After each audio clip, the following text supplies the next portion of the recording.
এক মহাত্মা ভারতের এক প্রত্যন্ত অঞ্চলে ভাগবত প্রবচন করতে গেছেন। তো তিনি ছিলেন মহাত্মা ভজনানন্দী। তার শব্দাবলীর মধ্যে ভজন অনুভূতির রস ছিল, অনুভূতি ছিল। তো সকলে মোহিত হয়েছে, অনেকেই দীক্ষা নিয়েছেন, আর প্রবচনের ভক্ত সংখ্যা বাড়তে লাগলো। শেষের দিন তিনি হাত জোর করে বললেন, আপনারা এই ভাগবত শ্রবণ করে সাধুসঙ্গের দ্বারা আজ প্রতিজ্ঞা করুন ব্রতপূর্বক।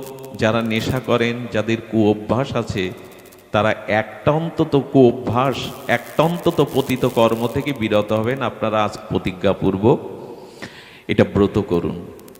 তার প্রবচনে, তার সঙ্গমহিমায়, তার অনুভূতির দ্বারা হৃদয় বিগলিত হয়ে বহু মানুষ প্রতিজ্ঞা করলো, পরস্ত্রীর প্রতি আর আমি আসক্তি রাখবো না, কি আমি নেশা ছেড়ে দেব, তাস পিটাবো না। এক একজন এক একটা করলো। যাদের বলল, যারা ভগবানের নাম শুরু করেননি, তারা প্রতিজ্ঞাপূর্বক ব্রত বলুন যে 8 মালা আপনারা 16 মালা জপ করবেন। অনেকেই করলো, কিন্তু ওই গ্রামের সব থেকে যে ধনী, সব থেকে যে বড় শেঠ বা শিল্পপতি, সে আসেনি।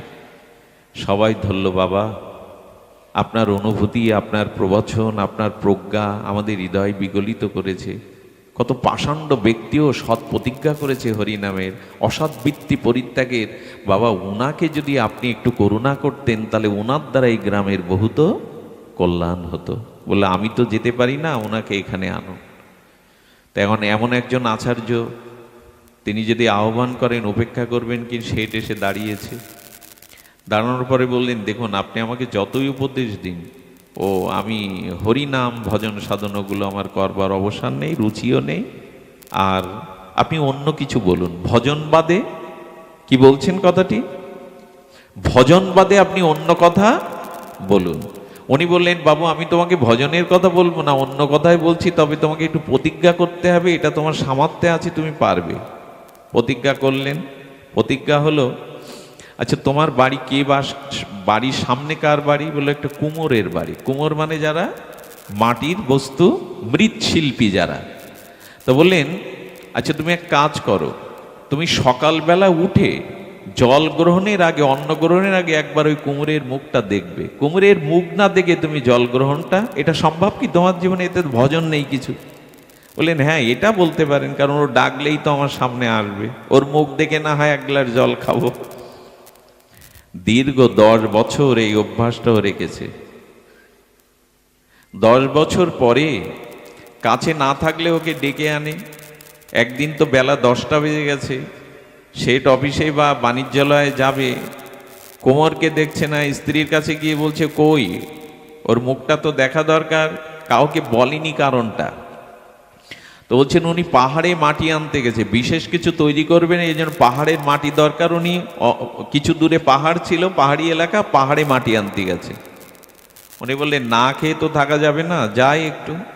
অভ্যাস যখন করেছি, গোসাই যখন আমাকে একটা অভ্যাস দিয়ে গেছেন, দেখুন শ্রদ্ধা কাকে বলে, শ্রদ্ধার পরিণতি কি। পাহাড়ে ওই কুমোর কি করেছেন, মাটি খুঁড়তে খুঁড়তে আর বড় দুটো ভাণ্ডের মধ্যে হীরা আর মুক্তা পেয়ে গেছে। ও তখন বিস্ময় প্রকাশ করে কি করবে বুঝে উঠতে পারছে না। আমার সামনে এই সুরক্ষিত মণিমুক্তা 2 ভাণ্ড, ও চারিদিকে তাকাচ্ছে, কেউ দেখলেই তো ওকে মেরে দেবে। সম্পদ যদি অন্য দেখে যায়, এই সম্পদ কেউ তো মেরে দেবে। এই শেঠ গিয়ে পাহাড়ের পাদদেশে অনতি দূরে দাঁড়িয়েছে। ওর উদ্দেশ্য কি করতে গেছে ওখানে? কি করতে গেছে? ওর বদন দা দর্শন করলে তো কিছু মুখে দেবে না।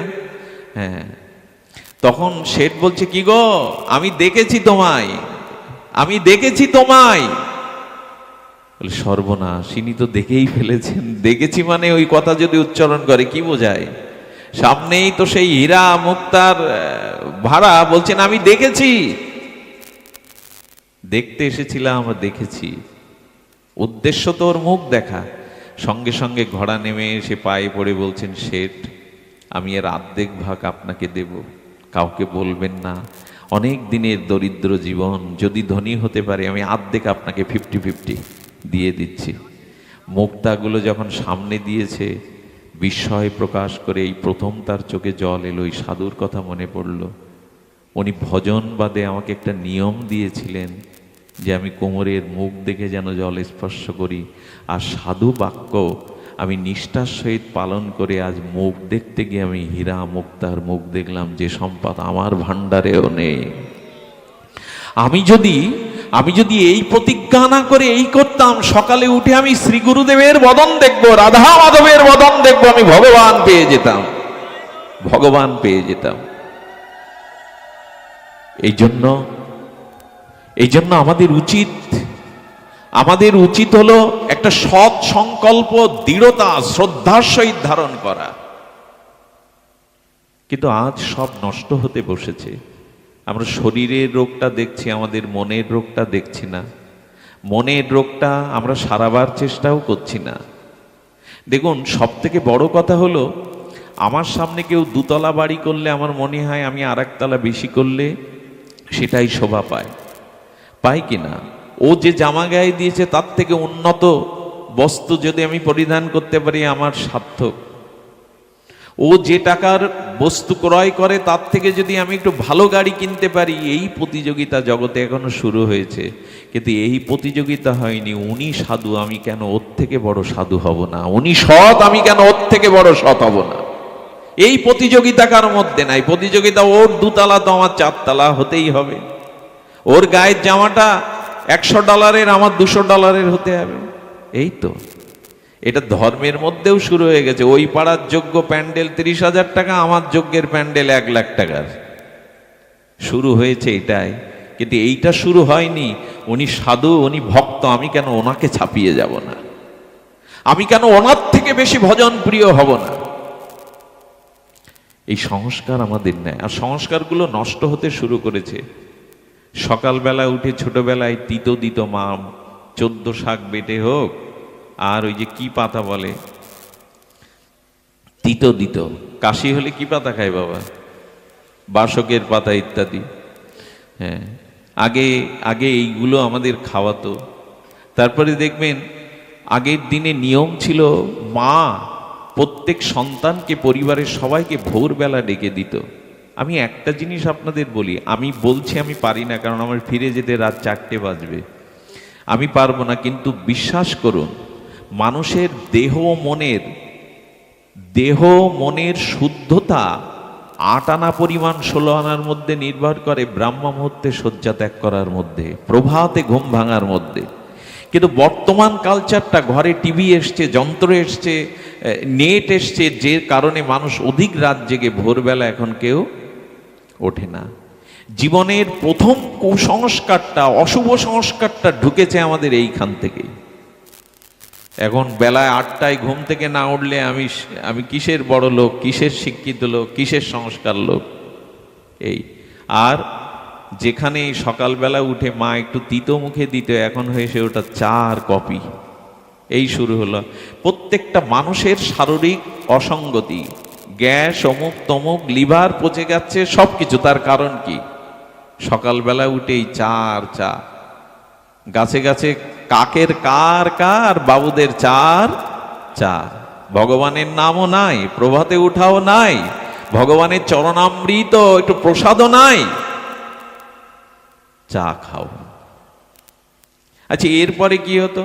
আগে বাইরের খাবার মানুষ কম খেত, তাই না? বাইরে গেলে মানুষ, এখনো ভক্তরা এটা ধরে রাখে। আর বাইরে যদিও যেত, নজর থাকতো তাদের কোন দিকে? ফলের দোকানে, নাকি? একটু জুস, ফলের একটু, যেটা আঙুর ফল, এইগুলো। এখন দেখবেন বর্তমান ছেলেদের, বিশেষ করে যুবক যুবতী বা বর্তমান প্রজন্মের, যেই ফলের দোকান থেকে বক্তব্য হলো ঠান্ডা খাই চল। কি বলে ওরে?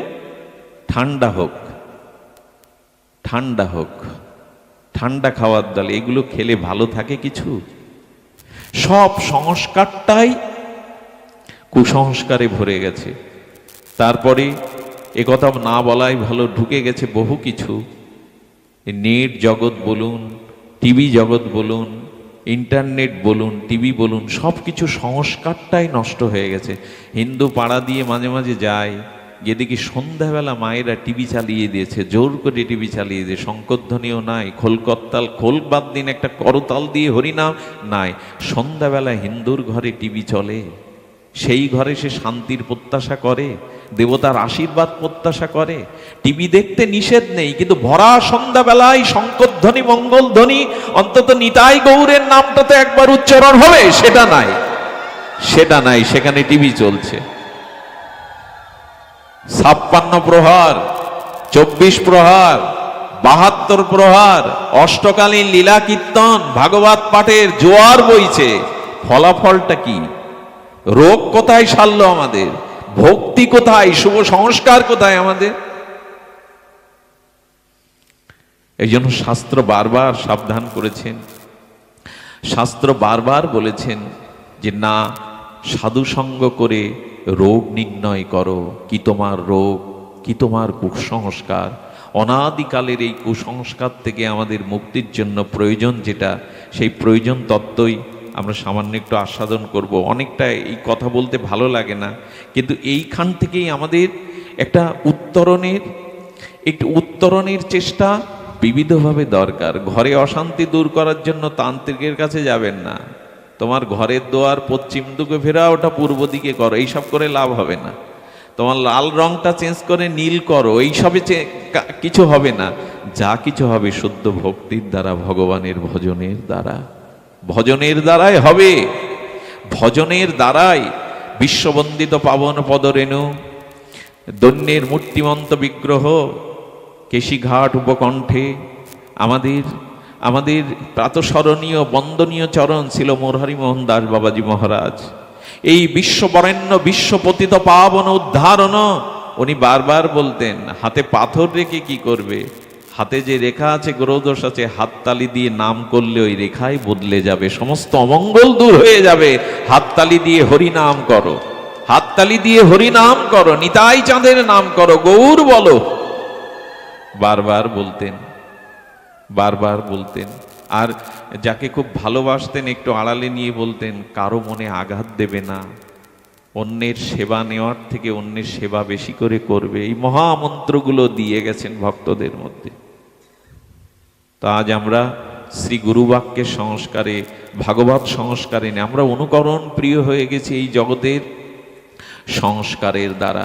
এই জন্য আমাদের উচিত হলো শুদ্ধ, ওই যে বললাম আধারের সাথে যুদ্ধ করে আপনি পারবেন না। যদি যুদ্ধই করতে হয়, ওখানে আলো জ্বালান, ওইখানে আলো জ্বালাবার সাথে সাথে আর আমাদের কি হবে? আলো যেই জ্বালবেন, আলো জ্বালাবার সাথে সাথে অন্ধকার দূর হবে। এটা একমাত্র শ্রী গুরু মহারাজই পারে, শ্রী গুরু করুণাই পারে আমাদেরকে এই স্থান থেকে উত্তরণ করতে, এই সংস্কার থেকে উত্তরণ করতে। আপনাদের কি বলবো, হাওড়াতে একবার এক মহাত্মা এসেছিলেন বৃন্দাবনে। তো যখন সেই মহাত্মা এসেছেন, মহাত্মা আসার পরে বললেন, বাবা একে একটু কৃপা করতে পারেন? বলেন, ওর এক হাতে মদ থাকে সন্ধ্যাবেলায়, আর ঢুলে ঢুলে রাস্তায় পড়ে থাকে। সেই মদ করে সে বাবা বাবা করে গুরু মহারাজের চরণে, উনি সেই মহাত্মার চরণে এসে বললেন, বাবা আমাকে দীক্ষা দেবে? বাবার কি একটা করুণা হলো, এমন করুণা হলো, বলল ওকে স্নান করিয়ে একটু তিলক করে একটা ধুতি পরিয়ে দিত, আমি এখনই দীক্ষা দেব। দীক্ষা দেওয়ার পরে ঘরে দরজা বন্ধ করলেন, খুব করুণার দৃষ্টিতে চেয়ে বললেন, কি কি করিস কো অভ্যাস আমায় বল। বাবা প্রতিদিন সন্ধ্যা 1 বোতল লাগে, আমার ডান হাতে থাকে ওটা, পর স্ত্রীর প্রতি আমার আসক্তি আছে। বাবা মাথায় হাত দিয়ে বললেন, কাল থেকে 2 হাতে 2 বোতল নিবি। পর স্ত্রীর প্রতি একজনের আসক্তি থাকলে আরো বাড়াতে পারিস, তবে শোন, 1 সপ্তাহের মধ্যে আমার এই মন্ত্র, আমার এই তপস্যা সাধনা যদি তোকে ফেরাতে না পারে, তবে তুই আমার কাছে আর আসিস না। কি হলো জানেন? 5 দিনের মাথায় এই গুরু শক্তি, মন্ত্র শক্তি, শ্রী গুরুর আশীর্বাদ এমন করলো, এসে হাড়ি কুড়ি আমিষপত্র ফেলে দিয়ে বাজার থেকে ছোট হাড়ি নিয়ে আলু সিদ্ধ করে তিলক নিয়ে নগরে কীর্তন করতে শুরু করে দিল 5 দিনের মাথায়। 5 দিনের মাথায় মন্ত্রের শক্তি এটাই, সদ্গুরুদেবের শক্তি এটাই। এনারা পারেন, এনাদের সেই প্রজ্ঞা আছে, সেই করুণা আছে, শ্রীগুরু করুণা। দেখুন, করুণাটা এই শুদ্ধ মহতের কৃপা চাই, গৌর দাসের কৃপা চাই। আমার নিতাই গৌরের দাসানুদাসের শুদ্ধ ভজনানন্দী মহতের করুণা চাই। মহতের করুণা হলে তো হয়, সাধু কৃপা হলে। বিল্বমঙ্গলের কথা মনে আছে, বিল্বমঙ্গল চলেছে, ব্রজের উদ্দেশ্যে চলেছে, সেই পতিতা চিন্তার মোহে এতটা মোহগ্রস্ত হয়েছিল, চিন্তা তাকে বৈষ্ণব বেশে কাঁধে ঝুলি তুলে দিয়ে বলল, যাও ব্রজে যাও। কিন্তু স্বভাব কি আর তাড়াতাড়ি যায়? এক স্নানরত রমণীকে দেখে তার কাম জেগে গেল। সেই যুবতী আর বধূ, সুন্দরী যুবতী বধূ স্নানরত ভিজে কাপড়ে যেদিকে চলেছে, বিল্বমঙ্গল বৃন্দাবন ভুলে ওর পিছে পিছে চলেছে। দরজার চৌকাটে বসেছে। স্বামী আসার পরে বলছেন প্রণাম করে, হে বৈষ্ণব ঠাকুর, কি করুণা আমার, ভগবানের কি কৃপা, আপনার মতো মহৎ আমার দুয়ারে। বলছেন আপনি আপনি ঘরে চলুন, এখানে কেন, আপনি সেবা করুন। বললেন সেবাও করব না, ঘরেও যাব না, আমি যেতে পারি, তোমাদের আশ্রয় সেবাও নিতে পারি, থাকতেও পারি, একটা সত্য আছে। এখন বিকাল বেলা, রাতের মধ্যরাত্রে তোমার স্ত্রীকে পরিপাটি করে সাজিয়ে একাকে আমার শয়ন কুঠিরে পাঠাতে হবে, যদি রাজি থাকো আমি আতিথ্য গ্রহণ করতে রাজি। যে এরকম যদি কেউ বলে, তাকে কি ওখানে রাখবে সে স্বামী? উনি হঠাৎ করে গুরুদেবের মুখখানা চিন্তা করলেন, এরা শুদ্ধ ভক্ত তো। বললেন, প্রভু তুমি পরীক্ষার জন্য বৈষ্ণব পাঠিয়েছ আমার দুয়ারে, তবে আমি তোমার চরণাশ্রিত গুরুদেব, আমিও পিছপা হব না। বৈষ্ণবের দ্বারা কারো কোনো ক্ষতি হয়নি, এটা আমার জীবনের পরীক্ষা। কত বড় নিষ্ঠা থাকলে, শ্রদ্ধা থাকলে এই চিন্তা করতে পারে সে। বললেন করুণা করে ঘরে চলুন। তাকে সেবা করালেন। রাতে স্বামী স্ত্রী বলছেন, ওগো তুমি ভয় পেও না। স্বামী বলছে, স্ত্রী বলছে, না না, সাধুর প্রতি আমার বিশ্বাস আছে, সাধুই প্রকৃত কল্যাণ করতে পারে, এটা ওনার পরীক্ষা। বিল্বমঙ্গলের নয়ন মনে সেই কামনার উদগ্র বাসনা জেগেছে, ও হুতাসনে পতঙ্গ যেমন পুড়ে মরে। কিন্তু রমণীটি অন্ধকার ঘরের দরজা ঠেলে যখন ভেতরে এলেন দেবী বেশে, বিল্বমঙ্গলের চিত্তে তীর বিঁধে গেল। আমার মতো চরিত্রহীন ব্যক্তিকে রাতে যে স্বামী স্ত্রীকে পাঠাতে পারে, কত বড় তাদের সাধু বিশ্বাস, কত বড় সাধুর প্রতি তাদের বিশ্বাস, আর আমি এদের ক্ষতির চিন্তা করেছি। 1000 বছরের অন্ধকার ঘর মুহূর্তেই দূর হয় আলো জ্বাললে, 1000 বছর লাগে না অন্ধকার দূরে যেতে। আমার মতো চরিত্রহীনের প্রতি স্বামী স্ত্রীর এই বিশ্বাস, সাধুর প্রতি তাদের এই বিশ্বাস, আর আমি তাদের ক্ষতির চিন্তা করেছি। যাওয়ার সাথে সাথে বললেন, মা, ছোটবেলায় মাকে হারিয়েছি, তোমাকে দেখে আমার সেই মায়ের কথা মনে পড়ছে। মা তুমি আমার একটা উপকার করবে, তোমার ওই চুলের দুটো কাটা, খোপায় বাঁধা কাটা দুটো আমায় দেবে। বুঝতে পারেনি মা কেন চাইছে। সেই কাটা দুটো দিয়ে বিল্বমঙ্গল নিজের চোখ দুটো অন্ধ করে দিল চিরদিনের মতো। এত বিশ্বাসী যারা, সাধুর প্রতি যাদের এত শ্রদ্ধা, সেখানে এই দৃষ্টি গেলে তুই আদৌ ভগবান পাবি না, চোখ দুটো অন্ধ করেই দিলেন। শুদ্ধ মহতের সঙ্গ হলে না এই হয়, মুহূর্তেই নিজের বিবেক চেতনা কুসংস্কার বদলে যায়। আপনাদের মনে আছে রঙ্গনাথের মন্দিরে, রঙ্গনাথ হলো আমাদের উত্তর ভারতের, দক্ষিণ ভারতের অন্যতম ভগবানের এই রঙ্গনাথ প্রসিদ্ধ, জাগ্রত, লক্ষ কোটি শ্রোতা সেখানে যান কৃপা নিতে। আর রঙ্গনাথের মন্দিরে সেই সময় পূজারী কে জানেন? রামানুজাচার্য, বিখ্যাত ভক্তির আচার্য রামানুজাচার্য, যার নাম নিলেই অবনত হয়ে যায় সমগ্র ভজন জগতের ভক্তদের সম্প্রদায়ের। সেই রামানুজাচার্য ওই পদ্মার আড়াল থেকে মন্দির থেকে বেরোন না। উনি ব্রাহ্মণ ছাড়া কাউকে সেই সময় যাদের দীক্ষা দিয়েছেন তারা সব দিকপাল আচার্য হয়ে গেছেন। রামানুজা সম্প্রদায়ের আমাদের বলবো কি, তাদের যে বিজয় বৈভব, তাদের যে ভক্তির প্রচার, এটা বাংলার থেকে অনেক গুণ, শতগুণ বেশি। সেই রামানুজাচার্য দেখতেন ধনুর্দাস বলে এক বিখ্যাত ধনী সুন্দর যুবক, তার মনোরমা সুন্দরী স্ত্রীকে শ্বেত ঘোড়ায়, সাদা ঘোড়ার পিঠে সামনে উঠিয়ে রঙ্গনাথের মন্দিরে এসে, একবারও রঙ্গনাথ দেখে না, ওনার স্ত্রী রঙ্গনাথের মন্দির দেখবে বলে ঘোড়ার পিঠে করে আনে, নামায় না, ওইখান থেকে সব পথ সরিয়ে দেয়, প্রভাবশালী লোক তো। রামানুজাচার্য একদিন তাকালেন ধনুর্দাসের দিকে, এই দেখুন মহৎ কৃপায় কি হয়। চিন্তা করলেন জগতের এমন এক সুন্দরী স্ত্রীর মোহে মোহিত হয়ে গেছে, দেখি ওকে কৃপা করা যায় কিনা। এই যে চিন্তা এলো সাধুর চিত্তে, রামানুজার চিত্তে, উনি এক সেবককে বললেন ধনুর্দাস যখন আসবে বলবে আমি ওকে ডেকেছি, দেখা করতে চেয়েছি। সেবক গিয়ে যখন বললেন আচার্য প্রভু আপনার সাথে দেখা করতে চায়, বললেন কোথার আচার্য প্রভু, আমি ওনার সাথে সাক্ষাৎ করতে যাব কেন? অভিমানিত, অহংকারিত, বরেণ্য, জগতের ধন মান বিদ্যা বরেণ্য তো, আর স্ত্রীর প্রতি প্রবল মোহ। কিন্তু ওনার স্ত্রী রঙ্গনাথকে ভালোবাসেন বলে এ কি বলছো? রামানুজাচার্য জগৎ বিখ্যাত আচার্য, তিনি তোমায় ডেকেছেন, এটা তোমার ভাগ্য, যাও এক্ষুনি দেখা করে এসো। বলে তুমি বললে যেতে পারি, উনি ডাকলে যাব না। মোহগ্রস্ত তো সুন্দরীর প্রতি, মোহ হলে যা হয়। উনি গেলেন, এই পদ্মার আড়াল থেকে বলছে ধনুর্দাস স্ত্রীকে নিয়ে ঘোরো, সে দর্শের পিঠে উঠে মন্দিরে এসো, কখনো রঙ্গনাথকে দেখো না, ওখান থেকে মুখ ফিরিয়ে চলে যাও। কেন এত আসক্তি তোমার, কেন এত মোহ? বলেন আপনি আমার স্ত্রীকে দেখেননি, ও বিশ্ব সুন্দরীরও সেরা, ওর মুখের দিকে তাকালে আর অন্য রূপ ভালো লাগবে না। এই কথাটাই লেগে গেল রামানুজাচার্যের, কারণ ওর দৃষ্টির সৌন্দর্যের পিপাসা আছে। দৃষ্টির কি আছে? সত্যিই সে বিশ্ব সুন্দরী, দৃষ্টি যার সুন্দর চাই, এই কথাটাই লেগে গেল সাধুর। সাধুর মহিমা দেখুন, যে ওর দৃষ্টিটা সুন্দরকে চাইছে, তবে ও জানে না জগতে সব থেকে দৃষ্টি সুন্দর কোন বস্তু। আচ্ছা, এর থেকে কোটি কোটি গুণ সুন্দর বস্তু যদি তুমি চাও, বলো হতেই পারে না।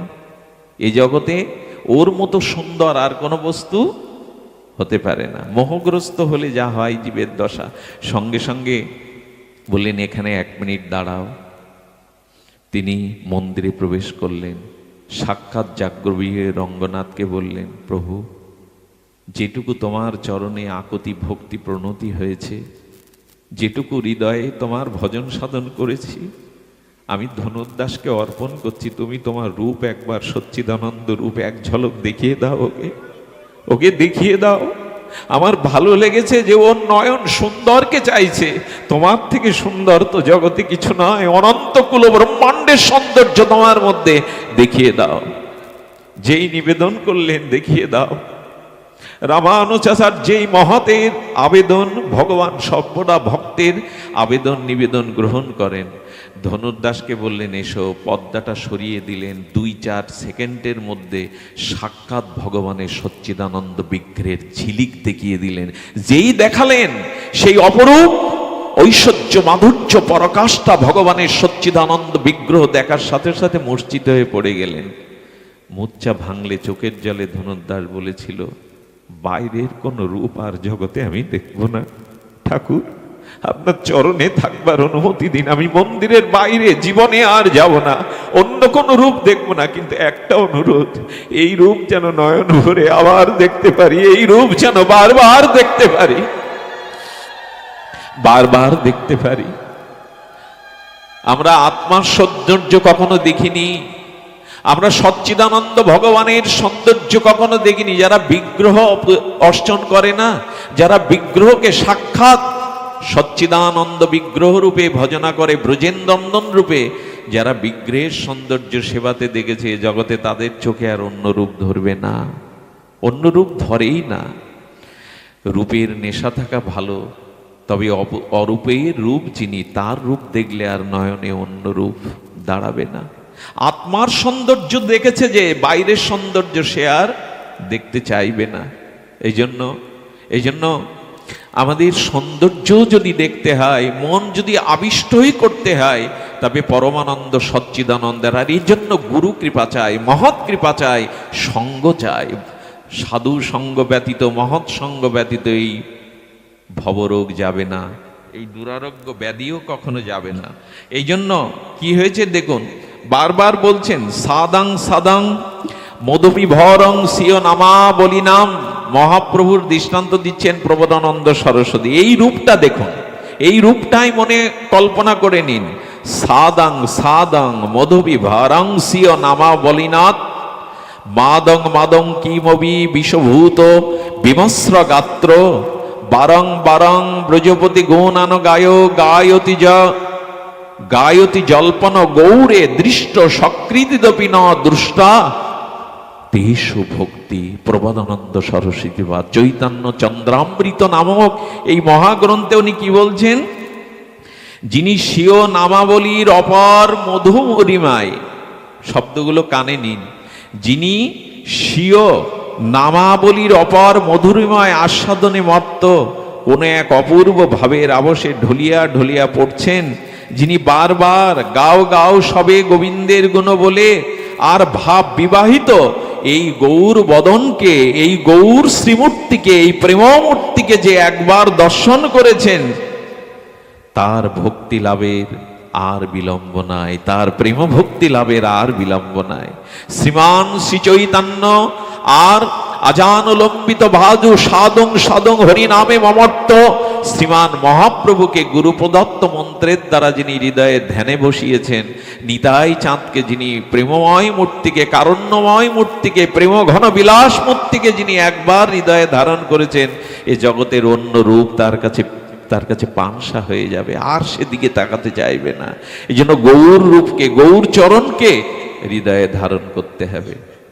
আমার মনে পড়ে সেদিনের সেই ঘটনা। রাধারানী সোনার কলসি নিয়ে এসেছিলেন যমুনার নীল জলে জল ভরতে। যমুনার নীল জলে সোনার কলসি এলেন।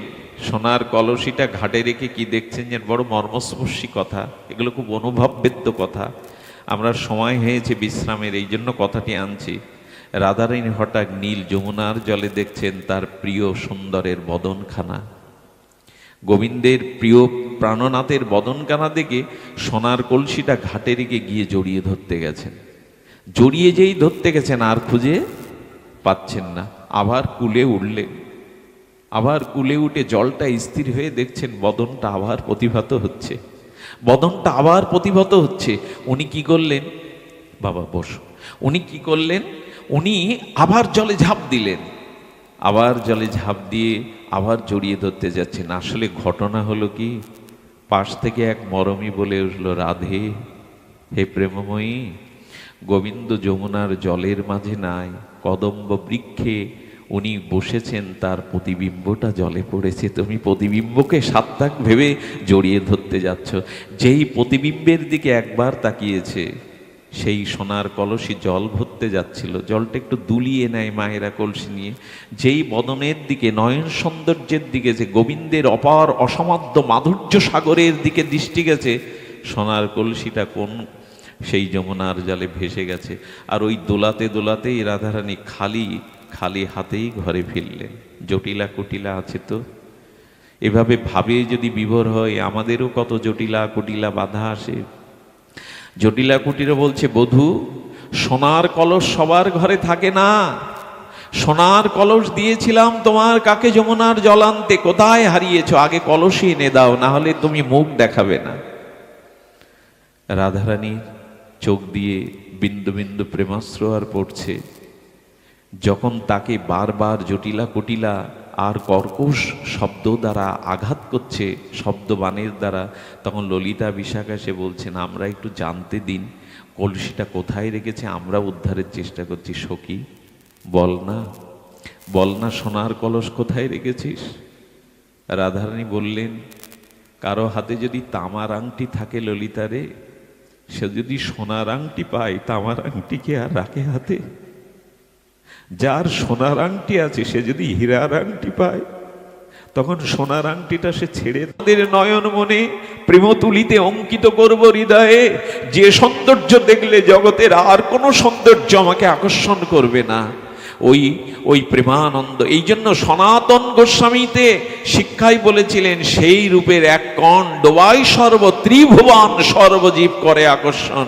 সনাতন কৃষ্ণ রূপের এক বিন্দু জগৎকে ডুবিয়ে দেয়, সাগর লাগে না। সেই রূপের, সেই মাধুর্যের এক কণ যার ভিতরে গেছে, সে ডুবে গেছে, সে আর উপরে নাই, সে ভাসে না, সে ডুবে গেছে। সেই রূপে তো আমাদের ডুব দেওয়া হলো না, সেই রূপে আমাদের ডুব দেওয়া হলো না। আমাদের এই ভগবানের নাম, ভগবানের দিব্য নাম রূপ লীলা, এই মাধুর্যে যেদিন ডুবতে পারবো সেই দিন সাধুসঙ্গ, সেই দিন ভবরোগ, সেই দিন আমাদের এই কাম কামনারোগ দূরীভূত হয়ে সেখানে প্রেম উজ্জ্বলকৃত হয়ে উঠবে। এই জন্য বারবার বললেন অচৈতন্যং মৃদাং বিশ্ব যদি চৈতন্য ঈশ্বরম। প্রবোধানন্দ সরস্বতীপাদ বলছেন অচৈতন্যম মৃদাং বিশ্বং যদি চৈতন্য ঈশ্বরম নবেদু সর্বশাস্ত্র জ্ঞানা অপি ভ্রমতি তেজনা। আহা, কি বললেন এখানে? বলছেন অজ্ঞানতার অন্ধকারে আবৃত আর বিশ্ব চৈতন্য ঈশ্বরকে যিনি চিনতে পারেননি, যার নয়ন মনে হৃদয়ে চৈতন্য চন্দ্রের আর দিব্য মূরতি প্রেম মূরতি প্রেম বিলাস মূরতি যার নয়ন মনে স্থাপিত হয়নি, তিনি যদি সমস্ত শাস্ত্রে পারঙ্গম হন, তপস্বী জ্ঞানী মুনি হন, তবু তিনি প্রেম সাগরে কখনো ডুবতে পারবে না। গৌর বিনা প্রেম সাগরে তিনি কখনো ডুবতে পারবে না। আর যতই তিনি বিদ্যা জ্ঞান লাভ করুন, সংসার চক্র হতে তিনি কখনো উদ্ধার পাবেন না। এই জন্য মহাজন সরল করে বলেছে গাও গাও সবে গৌরাঙ্গের গুণ সরল করিয়া মন। একবার গৌর বলো, একবার নিতাই বলো, দেখবে প্রাণে কত শান্তি আসে। যে নিতাই বলেছে, যে গৌর বলেছে, আর বলি তার ভালো লাগবে না, আর রূপ তার নয়ন মনে ধরবে না, হৃদয় সিংহাসনে সে আর কাউকে বসাতে পারবে না। একবার গৌর বলো। এই আমাদের এই কলিহত জীবের অন্তত হরিনাম আর শ্রীমান মহাপ্রভু নিত্যানন্দের চরণাশ্রয়, এটি আমাদের গৌড়ীয় বৈষ্ণবের একমাত্র মার্গ, একমাত্র দিগদর্শন। শাস্ত্র বারবার বলেছে সংসার ভ্রমচক্রে রেহাই হবে না, যতই তপস্যা দান ধ্যান পাণ্ডিত্য থাকুক, গৌর চরণাশ্রয় বিনা নিতাই বলা বিনা আমাদের সংসার চক্র ঘুচবে না। শুধু ভক্তমণ্ডলী আবারও বলে চলেছেন বিনা বীজাং কিং না অঙ্কুর জনম অধ্যপি ন কথাং প্রপর্ণ পঙ্গু গিরি শিকারতপি কথম। এগুলো কথা নয়, এগুলো ভজন রস দিয়ে, গৌর রস দিয়ে, অনুভূতির রস দিয়ে গড়া। কি বললেন?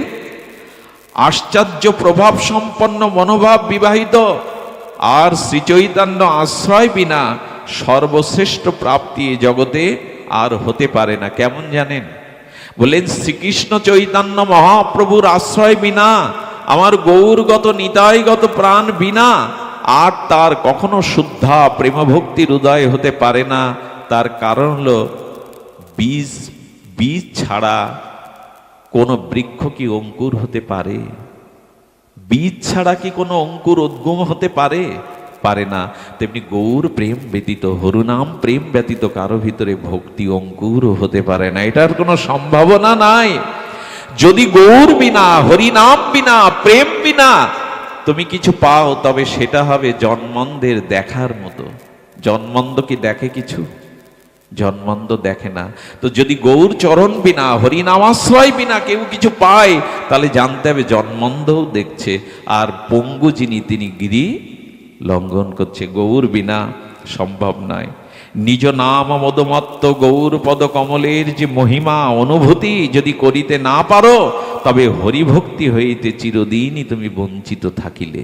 প্রবোধানন্দ সরস্বতীর পাদ গৌর মধুকর মত্ত গৌর চরণ বিনা। আর তুমি যদি হরিভক্তি চাও, তাহলে চিরদিনের মতো তুমি বঞ্চিত হবে। এই জন্য আমার গৌর চরণ চাই। গৌর চরণ কেন চাই জানেন? আমাদের দুটি ভূমি গীতায় বলেছে, একটা ভোগ ভূমি, একটা ত্যাগের ভূমি। কি ভূমি বললাম? একটি ভোগের ভূমি, আরেকটি হলো ত্যাগের ভূমি।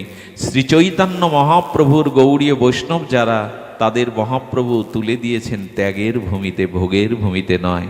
আর যতদিন ত্যাগের ভূমিতে না আসবে, এটা কুরুক্ষেত্রে খুব ভালো করে জনার্দন কৃষ্ণ বুঝিয়েছে। কৌরবরা ভোগের ভূমিতে দাঁড়িয়ে আর পাণ্ডবরা ত্যাগের ভূমিতে দাঁড়িয়ে। ভোগ ত্যাগ কাকে বলে? দুর্যোধন বলছেন হস্তিনাপুর আমার, সিংহাসন আমার, এই আসন আমার, আর দ্রৌপদীও আমার। যারা জগতে সবকিছু বলে আমার, এরাই ভোগ ভূমিতে দাঁড়িয়ে। আর ত্যাগের ভূমিতে কারা দাঁড়িয়ে? যুধিষ্ঠিরের মতো যদি কেউ বলতে পারে গোবিন্দ এই জগতে সবকিছু তোমার। এই ত্যাগের ভূমিতেই মহাপ্রভু আমাদের আনতে চেয়েছিলেন। আর ত্যাগের ভূমিতে যিনি দাঁড়িয়ে, তার কি হয় জানেন? এই রণনদী ভীষ্মদ্রণত্তটা জয়দ্রৌত জলা গান্ধার নীলোৎপলা শল্য গ্রহাবতী কৃপেন বহিনীন বেলাকুলা অশ্বথাম বিকর্ণ ঘোর মকারা দুর্যোধনাবর্তিনী সতীর্ণ খলু পাণ্ডব রণনদী কৈবত্যক কেশবে ভীষ্মদ্রোণ যার দুটি নদীর কুল, আর গান্ধার যেখানে নীলোৎপল হয়ে ফুটেছে, আর যেখানে জয়দ্রথের মতো আর স্রোত জল, আর যেখানে দুর্যোধন শকুনের মতো হাঙর কুমির, এই রণনদী একমাত্র পাণ্ডবরা পার হলো নিশ্চিন্তে গোবিন্দকে কাণ্ডারি করে, ভগবানকে কাণ্ডারি করে। তুমি যদি সংসার সাগর পার হতে চাও, ত্যাগের ভূমিতে গোবিন্দ চরণ আশ্রয় করো, ত্যাগের ভূমিতে এসো। আর ভোগের ভূমিতে যারা দাঁড়ায় তাদের পরিণতি কি হয় না, দুর্যোধন সন্ধ্যার অন্ধকারে আর ভীমের গদার আঘাতে কুরে করে মরছে সন্ধ্যাবেলায়। ভোগের ভূমিতে যারা দাঁড়ায়, সব যারা আমার আমার করে, তারা সন্ধ্যার অন্ধকারে নিদারুণ মৃত্যু যন্ত্রণায় ছটফট করে দুর্যোধন মারা গেল। আর যারা ত্যাগের ভূমিকায় গোবিন্দ চরণ আশ্রয় করেছে, তারা মহা নির্যানের পথে চলল। যুধিষ্ঠির সশরীরে মহা নির্যানের পথে চলল। মহাপ্রভু আমাদের এই ত্যাগ বৈরাগ্যই শিক্ষা দিতে এসেছিলেন। ওগো আসুন আমরা হরিনাম গৌর পদ আশ্রয় করি। আর এইখানে আসতে গেলে একমাত্র গৌর দাসের, গৌর অনুভব যে ভক্তের হৃদয়ে আছে তার সঙ্গ করতে হবে, তার আশ্রয় নিতে হবে। যাই হোক, অনেকটা সময় অতিবাহিত হলো, অনেক কথায় আলোচিত হলো।